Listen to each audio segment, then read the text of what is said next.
with Nipsey's trial? It's sort of like post-traumatic stress because I think that, like I'm moving next year. I'm going to buy a house next year, another one.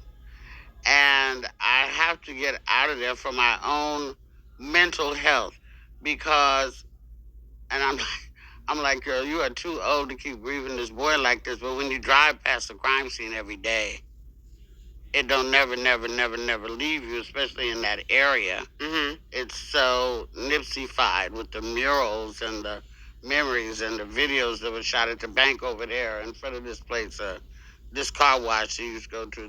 There's so many stories on the street. And I think that the black community don't hate nobody right now as much as they hate Eric Holder's bitch ass. Mm-hmm. And I think it's a lot of he's a lot of taxpayer money housing that bitch for the last 3 years. When I know for a fact there's people salivating for him to be released into general pop. You feel me? Mm-hmm. So Street justice. I heard for Lauren. It makes me sick. I feel like there's just a little glitter in her eye that's not quite there no more.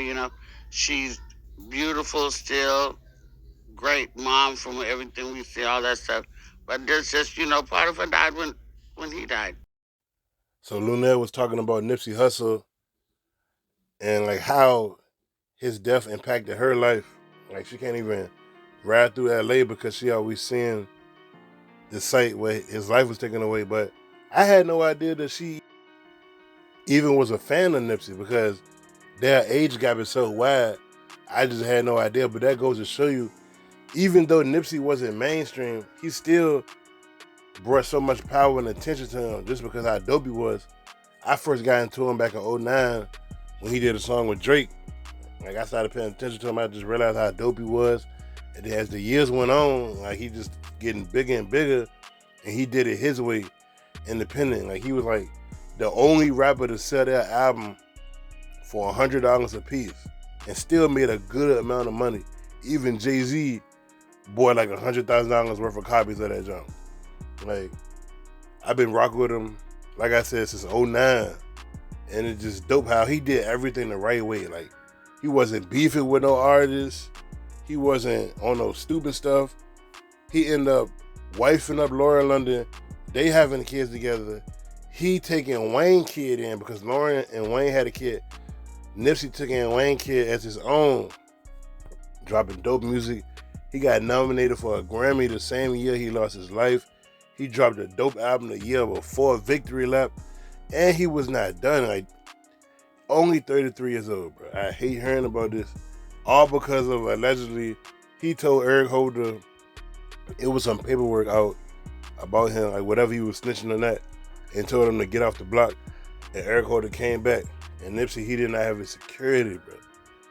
All that money you making, every time you step out, you gotta have security. Like, and I know he felt safe where he was at, but like, I don't know. It's hard to say. Like, when you feel safe where you at, it's just really hard to tell somebody how to move.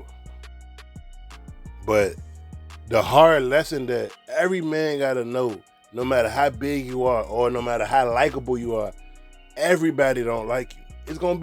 It might be 100 people that love you and 5 people that hate you. And that love could turn to hate any day. Like, people wake up with different emotions every day. So it's like you gotta just stay strapped up, prayed up, everything. Like, you gotta be aware of your surroundings. Because to this day, I always wonder what would happen if Eazy-E ain't died, if Biggie ain't died, if Pac ain't died. Like, how the rap game would be. They was all young. Had a whole game in front of them, but some stupid mistakes cost their life, man. It's crazy, man. Rest in peace, Nipsey, man. What y'all think about what Luenell said? This your boy B. Come on.